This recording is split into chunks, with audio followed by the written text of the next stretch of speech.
Welcome back to another video of LP spaces playlist. आज के इस वीडियो में हम बात करेंगे होल्डर्स इनइक्वालिटी के बारे में। होल्डर्स इनइक्वालिटी हमारे पास जनरलाइज्ड केस है कॉची-श्वार्ट्ज इनइक्वालिटी का। इसका स्टेटमेंट क्या है हमारे पास कि if f belongs to L p and g belongs to L q, जहाँ पर पी एंड क्यू हमारे पास कंजुगेट नंबर्स होने चाहिए, then F X into ji X is summable and इनका जो इनर प्रोडक्ट होगा integral A to B F X G x D X वो less than equal to रहेगा इनके नॉर्म्स के प्रोडक्ट के, बिकॉज ये नॉर्म को ही तो रिप्रेजेंट कर रहा है। Integral A to B F x to the power p whole power 1/p and integral A to b g x to the power q d x whole power 1/q। ये L p norm है f का and ये L Q norm है, because f L p से belong कर रहा है and g L q से बिलोंग कर रहा है। आप देख सकते हैं, हम जानते हैं टू जो होता है वो सेल्फ कंजुगेट होता है, तो जैसे ही हम p की जगह 2 पुट करेंगे तो q भी हमें 2 ही मिलेगा एंड उस केस में हमारे पास ये कॉची-श्वार्ट्ज इनइक्वालिटी का स्टेटमेंट बन जाएगा। ना हमने कहा let 0 is less than alpha is less than 1। हमने अल्फा को एक लेस देन 1 कोई नंबर कंसिडर किया है, तो इस प्रूफ का पहला पार्ट जो है वो एक स्टेटमेंट हमें डिराइव करना है, एक इनइक्वालिटी हमें डिराइव करनी है जिसकी हेल्प से हम इस इनइक्वालिटी को प्रूफ करेंगे। तो पहला जो पार्ट है वो ये इनइक्वालिटी जो है उसे डिराइव करना है इक्वेशन 3 को। तो आइए उसे डिराइव करते हैं सबसे पहले एंड उसकी हेल्प से हम होल्डर्स इनइक्वालिटी प्रूफ करेंगे। सो हमने यहाँ पर 0 is less than alpha is less than 1 consider किया है। अल्फा हमारे पास एक रियल नंबर है। अब हम एक फंक्शन कंसिडर करते हैं f x is equals to x to the power alpha minus alpha into x, जहाँ पर x 0 से लेके इन्फाइनाइट के बीच में हो सकता है। नाउ इस फंक्शन का हमने डेरिवेटिव कंसिडर किया है। डेरिवेटिव जब हम लेंगे इसका डिफरेंशिएट करेंगे x के रिस्पेक्ट में, सो अल्फा इंटू एक्स है तो D by D X of X 1 हो जाएगा, सो अल्फा बचेगा एंड इधर x to the power alpha है, so alpha x to the power alpha minus 1 मिलेगा। अल्फा हमने कॉमन ले लिया, x to the power alpha minus 1 हमें मिला है। अब इस फंक्शन का मैक्सिमा कहाँ पर होगा हमारे पास? इस फंक्शन का मैक्सिमा फाइंड आउट करने के लिए हमें इसका डेरिवेटिव को 0 के इक्वल प्रूव करना होगा। सो यानी alpha x to the power alpha minus 1 equals to 0 हमने पुट किया। Now obviously alpha is not equal to 0 लिया है हमने, अल्फा ग्रेटर देन 0 लिया है, 0 एंड 1 के बीच में। सो ये टर्म हमारे पास 0 होगी, x to the power alpha minus 1। Now ये टर्म जब 0 के इक्वल होगी अगर हमारे पास, तो ये तभी पॉसिबल है जब x to the power alpha minus 1 हमारे पास 1 के इक्वल हो, एंड ये तब पॉसिबल है जब x हमारे पास इक्वल्स टू 1 हो। सो यानी x इक्वल्स टू 1 पर हमारे पास मैक्सिमा होगा। ऑलराइट, सो ये मैक्सिमा एंड मिनिमा के कॉन्सेप्ट से कह सकते हैं। तो यानी एफ डैश एक्स 0 रहेगा x इक्वल टू 1 पे, यानी कि x इक्वल टू 1 पे एक मैक्सिमा है। ऑलराइट, तो यानी कि मैक्सिमा अगर है तो आगे भी अगर इसे सॉल्व किया जाए वैल्यूज़ को सब्स्टिट्यूट करके, तो हम पाएंगे कि 0 is less then x is less than 1 के लिए पॉजिटिव रहेगा function and x is greater than 1 के लिए नेगेटिव रहेगा, बिकॉज जो पावर है फंक्शन की वो अल्फा माइनस 1 के फॉर्म की है एंड अल्फा लेस देन 1 है। ऑलराइट, सो मेन बात ये है कि एफ एक्स हमारे पास मैक्सिमम है x इक्वल टू 1 पे। तो अगर मैक्सिमम है x इक्वल टू 1 पे, तो एफ एक्स की आप कोई भी वैल्यू ले लीजिए कहीं भी रेंज में, वो less than equal to f of 1 मिलेगी, यानी कि x इक्वल टू 1 पे जो वैल्यू है वो मैक्सिमम वैल्यू है। यानी कि हम कह सकते हैं f x is less than equal to f 1।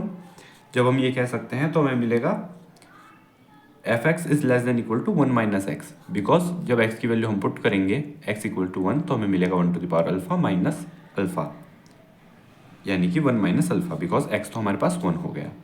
So F x is less than equal to 1 minus alpha for all x। But F X क्या था? x to the power alpha minus alpha X, तो हमने put किया x to the power alpha minus alpha X is less than equal to 1 minus alpha. अब x to the power alpha हमें क्या मिला? Less than equal to alpha X plus 1 minus alpha, इसे हमने नाम दिया इक्वेशन 1।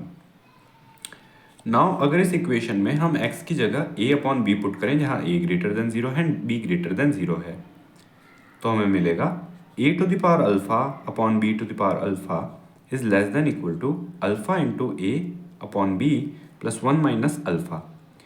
नाउ हमने यहाँ पर पूरी इक्वेशन को b से मल्टीप्लाई करा है, तो जैसे ही b से मल्टीप्लाई करेंगे तो a to the power alpha है एंड यहाँ पर हमारे पास b upon b to the power alpha मिलेगा, यानी कि b⁻1 माइनस अल्फ़ा। ऑलराइट, ये हमें LHS पे मिलेगा। RHS पे यहाँ पे जब b मल्टीप्लाई में होगा सो b से b कैंसल आउट हो जाएगा, अल्फ़ा इंटू a बचेगा, then 1 minus alpha into b बच जाएगा। अब यहाँ पर ये हमारे पास इक्वेशन 2 मिल गई। नाउ अगर हम p ग्रेटर देन 1 ले रहे हैं, बिकॉज LP स्पेसिस में हमने डेफिनेशन में पढ़ा था कि हम p जो होता है वो ग्रेटर देन 1 लेते हैं। सो p अगर ग्रेटर देन 1 है तो 1/p लेस देन 1 रहेगा, यानी कि अगर अल्फ़ा की जगह हम 1/p पुट करें तो ये इस इक्वेशन को सेटिस्फाई करेगा, बिकॉज हमने अभी ये इक्वेशन जो निकाली ये अल्फ़ा इज़ लेस देन 1 के लिए निकाली है। 1/p लेस देन 1 रहेगा तो ये इक्वेशन को सेटिस्फाई करेगा। ऑल्सो अगर अल्फ़ा इक्वल टू 1/p रखेंगे तो 1 माइनस अल्फ़ा हमें क्या मिलेगा, 1 माइनस 1/p। एंड हम जानते हैं अगर p एंड q दो नंबर्स कॉन्जुगेट हैं तो 1/p plus 1/q equals to 1 होता है। सो 1 माइनस 1/p हमें 1/q के इक्वल मिलेगा। तो इन दोनों वैल्यूज़ को हम इक्वेशन 2 में पुट करेंगे तो हमें मिलेगा a⁻1/p into b⁻1/q is less than equal to a/p plus b/q। ये इनइक्वालिटी हमें मिली है, इक्वेशन 3 हमने इसे नाम दिया है। इसकी नीड हमें रहेगी बिकॉज अभी हमने होल्डर इनइक्वालिटी में देखा, होल्डर इनइक्वालिटी के स्टेटमेंट में हम दो LP स्पेसेस कंसिडर कर रहे हैं, LP एंड LQ, जहाँ पे P and Q conjugate numbers हैं। ऑलराइट, आगे बढ़ने से पहले अगर आप चैनल पर नए हैं तो सब्सक्राइब जरूर कीजिएगा एंड वीडियो पसंद आए तो लाइक ज़रूर कीजिएगा। नाउ इक्वेशन 3 जो है वो हमारी ट्रू है for a greater than 0, b greater than 0 and also holds trivially for a equals to 0, b equals to 0। Obviously जब a equal to 0 and b equal to 0 हो तो दोनों ही साइड 0 आएंगी तो ट्रिवियली ट्रू हो जाएगी। इफ fx और gx is equivalent to 0, theorem is trivially true. अगर इक्विवेलेंट टू 0 हो तो थ्योरम ट्रू हो जाएगी। ऑब्वियसली जो हमारा स्टेटमेंट है थ्योरम का, अगर fx एंड gx 0 के इक्वल हो तो हमारे पास थ्योरम ऑलरेडी ट्रू हो जाएगी ट्रिवियली। एक्सक्लूडिंग ट्रिवियल केस, इसलिए हम ट्रिवियल केस को एक्सक्लूड करेंगे एंड हम कंसिडर कर रहे हैं पॉजिटिव, बिकॉज मॉड है fx and mod of gx है एंड इनकी पावर p एंड q है तो ये पॉजिटिव ही रहेगा हमेशा। So integral a to b fx to the power p dx, integral a to b gx to the power q dx are strictly positive. Strictly हमने positive consider किए हैं, यानी 0 के इक्वल नहीं है। Now consider the functions. अब हम consider कर रहे हैं functions. Phi x equals to fx upon integral a to b fx to the power p dx 1/p, यानी कि ये क्या हुआ, ये हमारे पास LP नॉर्म ऑफ fx हुआ। सो हमने फाई एक्स एक फंक्शन कंसिडर किया है जो कि हमने लिया है fx upon LP norm of fx। And याद रखिएगा ये जो इंटीग्रल होगा ये हमारे पास एक रियल नंबर आएगा बिकॉज डेफिनेट इंटीग्रल है, एंड 1/p जो होगा तो नॉर्म भी आएगा, वो भी एक रियल नंबर आएगा। सो x डिपेंडेंट जो पार्ट है वो सिर्फ और सिर्फ न्यूमरेटर है। सिमिलरली एक फंक्शन हमने कंसिडर किया है psi x equals to g x upon, and यहाँ पर डिनोमिनेटर में हमने इस बार g का नॉर्म लिया है एंड g LQ स्पेस से बिलोंग कर रहा है तो उसका LQ नॉर्म आएगा। ऑलराइट, अब हम जो इनइक्वालिटी हमने डिराइव करी है उसमें a को phi x to the power p put करेंगे एंड b को psi x to the power q put करेंगे इक्वेशन 3 के अंदर। सो इक्वेशन 3 में LHS में हमारे पास a to the power 1/p था and b to the power 1/q था, एंड हमने a को क्या कंसिडर किया है, phi x to the power p। So p and p cancel out हो जाएंगे LHS पे एंड फाई एक्स मिलेगा। And similarly psi x to the power 1/q जब होगा तो psi x to the power q already लेंगे and q से q cancel out हो जाएगा। सो अगेन साई एक्स बचेगा LHS पे। तो हमें मिला phi x into psi x is less than equal to RHS पे again phi x to the power p upon p plus psi x to the power q upon q हमें मिला RHS पे। अब हम इंटीग्रेट करेंगे दोनों ही sides को। Integral a to b phi x into psi x D x is less than equal to 1/p integral a to p phi x to the power p dx plus 1/q integral a to b psi x to the power q dx। Now phi x to the power p and psi x to the power q dx, इनकी values हम यहाँ पर put कर सकते हैं। जब हम इनकी वैल्यूज पुट करेंगे तो अब यहाँ पर देखिए फाई एक्स है हमारे पास fx upon LP norm of fx। अब जब हम यहाँ पर पावर p करेंगे तो न्यूमरेटर में हमें 5x to the power p मिलेगा एंड डिनोमिनेटर में integral a to b fx to the power p dx मिलेगा। p से p कैंसिल आउट हो जाएगा। डिनोमिनेटर एक रियल नंबर होगा, फिक्स्ड कांस्टेंट होगा, सो डिनोमिनेटर पे इंटीग्रल अप्लाई नहीं होगा, इंटीग्रल सिर्फ न्यूमरेटर पे अप्लाई होगा। तो न्यूमरेटर पे हमने इंटीग्रल अप्लाई किया a to b fx to the power p dx upon and denominator as it is है। अब आप देख सकते हैं डिनोमिनेटर एंड न्यूमरेटर हमारे पास इक्वल आ रहे हैं, सो कैंसल आउट हो जाएंगे। सिमिलरली साई एक्स जो है, psi X again L Q norm है and psi x to the power Q लिया है हमने, अगेन एल क्यू नॉर्म में से 1/q जो है q कैंसल आउट हो जाएगा and integral a to b gx to the power q dx मिलेगा, अगेन ये कैंसल आउट होगा एंड 1 बचेगा। तो 1/p प्लस 1/q हमें मिला, but p and q conjugate numbers हैं, सो 1/p प्लस 1/q हमें इक्वल टू 1 मिलेगा। यानी कि जो इंटीग्रल a टू b, अब यहाँ पर phi x and psi x की वैल्यू हम LHS पे पुट करेंगे। So integral a to b fx into ji x D x upon, यहाँ पर हमने LP नॉर्म लिया है एंड LQ नॉर्म लिया है, बिकॉज फाई एक्स क्या था fx upon LP norm and psi x क्या था gx upon LQ norm of g। अब ये रियल नंबर्स हैं, ये इंटीग्रल्स का इनसे कोई रिलेशन नहीं है, सो हम इन्हें RHS पर लिख सकते हैं।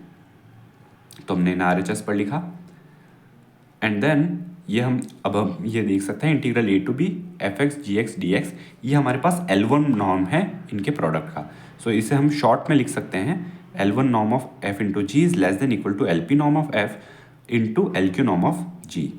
एंड एक्सपेंड कर लिखना चाहें सो इस इंटीग्रल के फॉर्म में लिख सकते हैं, जो कि हमारी होल्डर्स इनइक्वालिटी है। Integral a to b fx into gx dx is less than equal to integral a to b fx to the power p dx whole power 1/p and then similarly g के लिए term है। अब हमें ये proof करना है कि ये जो फंक्शन है fx इंटू जी एक्स, ये हमारे पास समेबल है। समेबल के लिए सबसे पहले हमें इसे मेजरेबल प्रूफ करना होगा। So f belongs to LP है and g belongs to L, q है हमारे पास, यहाँ पर हमारे पास q होगा। So f and g are measurable on a, b, so individually ये दोनों मेजरेबल होंगे।